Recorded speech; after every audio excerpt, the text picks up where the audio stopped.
তো hello guys, দেখেন একটা ছেলেকে, এটা ঠিকানা হলো ঢাকা বাসাবো সৌবাগ মানে যে চারণবাড়ি মেন রোড। গাইস দেখুন মানে চিনে ধরার পর আর মানে কি কাণ্ড দেখেন, মানে কি করছে গাইস, মানে অনেকটা পাগলামি করেছে।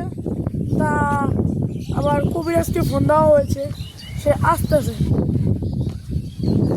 মানে প্রায় 2-3 ঘন্টা ধরে এরকম করছে। এই যে এটা হলো ওর ভাই, এই যে ওর ভাই, এই যে ওর ভাই, এটা হলো ওর, এই যে আর ছোট ভাই, আর এটা হলো ভাই আপনি কি দেখেছেন আমাদের যে ফোন দিলেন? কি দেখেছেন? আমি ওরে দেখছি, ওই দেখতাছি, ওই আনতে না আইলো ভালাসি আইলো, আয়া দিই হঠাৎ করে ওর রূপ চেঞ্জ হয়ে গেল গা, ওই গাছের ভিতরে উঠলো, উঠার পরে দিয়ে ওই নাচতাছে, এর জন্য আমি আপনাদেরকে ফোন দিয়েছি।